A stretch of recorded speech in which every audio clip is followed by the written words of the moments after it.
Are you like my wife when you drink smoky whiskey and go, Oh, God. alright, then this video is for you, because I got 4 whiskeys today with a little bit of smoke to maybe bridge that gap for you. Maybe one day you'll fall in love with one of these. Let's get into it.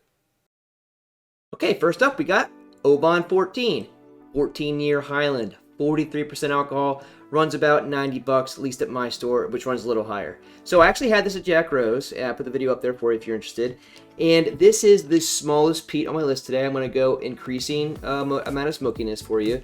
And again, this is like the normal Highland flavor palette for me. I wrote down raisins, wheat, fragrant light, a little bit of smoke on that. The malt on this specifically is like 1 to 3 ppm, so super, but like minute amount of smoke for you, just to get you started. Palate, a little more smoke, some lemon zest, and I actually added some water to this one. It got a little more spicier and a little more smoky. So if you're not into smoke at all, but you think you might want to try and you like Highlands, Oban 14 would be a great starter for you because it's going to have just a bare minimum amount of smoke for you and it's going to be pretty good. And at 90 bucks, yes, it's a little high. It's also a 14-year single malt, so it's not going to be cheap, but I think it's a really good bottle to get started with. Okay, next up, Talisker 10, an Island single malt from the Isle of Skye. 45.8% alcohol, about 18 to 22 ppm, so a little higher on the peat scale. And I know I haven't reviewed a bottle of them before, but I think Talisker is it's my second favorite Island distillery behind Aaron. I have an 18 ready to go right here. And I actually have had the Talisker 30, which blew me away actually at a whiskey tasting last December. This runs about $65 at my store, so probably cheaper for you a little bit depending on where you are. And you're gonna get a little bit of smoke, some citrus notes, a lot of seawater, maybe like some like shellfish kind of thing with a little bit of citrus and some honey. It's a really good bottle, a really good palate.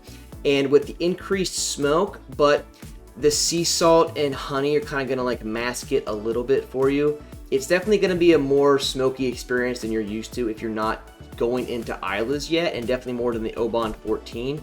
But again, this is going to be a progressive thing for you. Nobody just immediately starts loving Islas. I mean, some people do, but like I didn't. I actually didn't used to like whiskey a whole lot. Like I used to not like it at all in college. So it just takes a while. So it's going to be a like process, progressive thing for you. So the number 2 spot, 18 to 22 ppms. For reference, like Octomore back here is 137. So it's going to be way down and hopefully help you bridge the gap slower. Okay, number 3, Bowmore 12, the only Islay on the list, and actually it's not the last. It does not have the most peat in my list today. I got 2 Bowmores back there, 18 and 15. 18 is my favorite Bowmore. It's just phenomenal. It's Oloroso Sherry, as you know, I love that. Bowmore 12, Bowmore's peat's around 20 to 25 ppm, so again, pretty chill. But this is 40% alcohol, so it's also like very low on the ABV scale for you. You're gonna get some nice chocolate, definitely a little bit of peat, some citrus, honey, vanilla-ness in there. It is a very, I'd say, delicate smoke was what I would say with that, along with those really nice sweet characters that you're gonna get.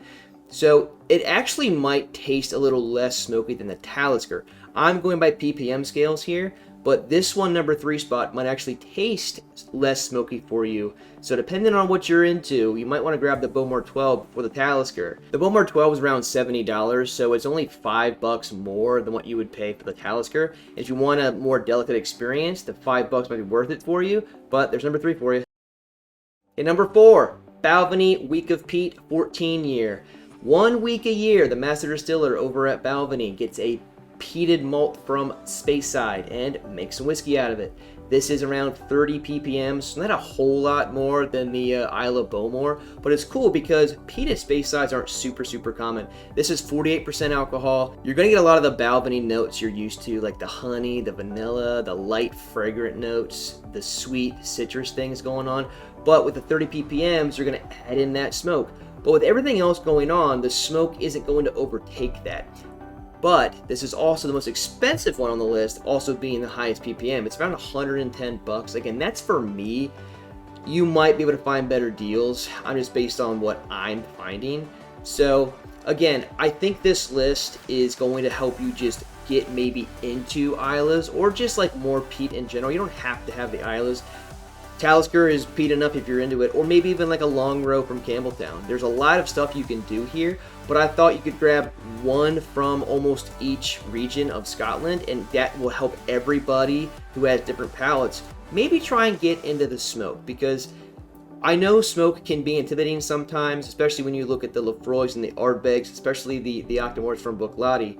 But if you do it slowly, it's definitely an acquired taste, and I definitely wouldn't dive head first into it. Doing something with like a list like this is probably the best way to go. It's not what I did, but it's what I would like recommend people that are starting to get into it. So if you like these sort of videos, make sure you're subscribed every Wednesday, Whiskey Wednesday. Please give it a like as well, helps me out a lot. I love you guys that already do, and I'll see you guys next time.